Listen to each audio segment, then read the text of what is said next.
Kārtējais automobīls mūsu testa autodromā. Šoreiz nekas cits kā liels, skaists elektrisks universālis ar nosaukumu Volkswagen ID.7 Tourer. Nu, kas tad tas īsti ir, kam tas domāts un ko ar to var izdarīt, to mēs tūdaļ arī uzzināsim.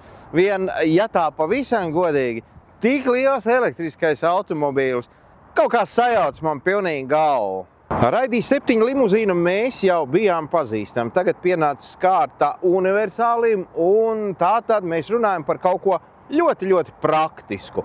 Vieta aizmugurē ir tik daudz, ka bail iedomāties. Savukārt vizuāli, nekādas lielās izmaiņas no parastā ID, protams, nav.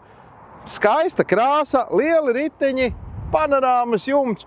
Vārdu sakot, viss kā mums patīk. Ja mēs runājam par ID.7 Tourer cenu, tad tā sākās no 62 un beidzās ar 72 000 eiro. Pārsteidzoši, bet šoreiz mūsu testa automobīļos ir tieši tas, kas maksā 62 un ne 72 000 eiro. Tiesa gan, te vēl ir kāda virkne dažādu papildu opciju klāt. Pavaram vāku un tā vien gribās iesaukties. Mūsu piekrāpa, te taču ir motors. Nav visi draugīgi. Tā ir elektriskā spēka iekārta ar 286 zirgu spēku jaudu. Nav slikti, vai ne? Šim automobīlim ir 77 kWh liels akumulators, ar ko kombinētā ciklā var nobraukt plus mīnus ap 600 kilometriem. Ar pilnu uzlādi mums dators rādīja 574. Ja runājam par patēriņu, elektriskam automobīlim taču arī ir kaut kāds patēriņš, tad ražotājs domā, ka tie ir 16,4 kW uz nobrauktiem 100 kilometriem. Mums tur tojās pie 20, bet varbūt tāpēc, ka ar šādu automobīli ir grūti pabraukt lēni un pieklājīgi. Ja man būtu šāda izmēra automobīls, man neko citu negribētos kā tikai ceļot. Droši vien jau, ka var, ja ir pietiekoši daudz laika, lai, nedēļas garai atpūtai pieskaitītu vēl diennakti tikai uzlādēju vienu. Vietas te ir ļoti daudz, un te es jau pašā sākumā pieminēju, tas mazliet sagandē manus uzskatus par elektroautomobīļu konceptu. Manuprāt, tiem ir jābūt maziem, žiperīgiem, ar kuriem nesāties pa pilsētu, kur gaiss jau tā ir samaitāts. Savukārt pa pilsētu ar šādu nepabrauksi, tālu ar viņu, nezinu. Bet domāt jums, mēs tikai pastāstam, ka šāds automobīls dabā eksistē, tas patiešām ir kvalitatīvs labs, kā jau Volkswagen, un tam ir 5 gadu garantija.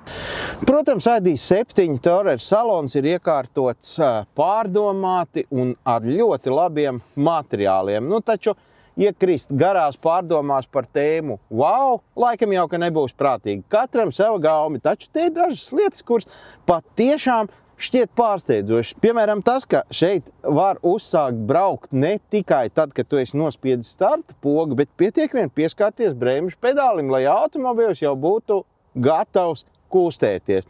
Vēl ir ļoti interesants risinājums šis te instrumentu panelis, ja to tā vispār var nosaukt. Tā ir apmēram pusīt no mobilā telefona, otra pusīt projicējās uz priekšējā stikla, arī tāda tieva gara desa, lai gan patiesībā tā nav otra pusīte, bet tāda pati pusīte. Viss tas, kas ir redzams šeit, ir redzams arī tur.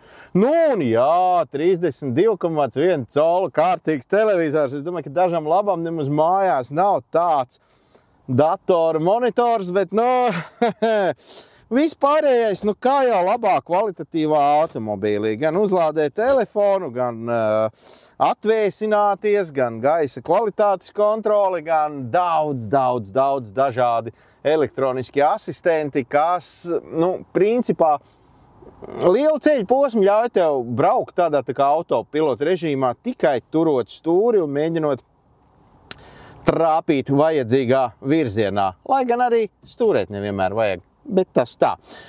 Ko es šādās reizēs jums saku? Uzminiet, vai jums patīk vai nepatīk, to jūs noteikti uzzināsiet tikai tad, kad pie tuvējā Volkswagen dealeri būsiet izmēģinājuši šo automobīlu un sapratuši, vai tas jums ir tieši laikā, vai mazliet par lielu, vai iespējams par mazu, vai te viss ir tā, kā jūs to esat iedomājies. Vārdu sakot, jāizmēģina. Un tad mēs labprāt uzklausīsim jūsu viedokli.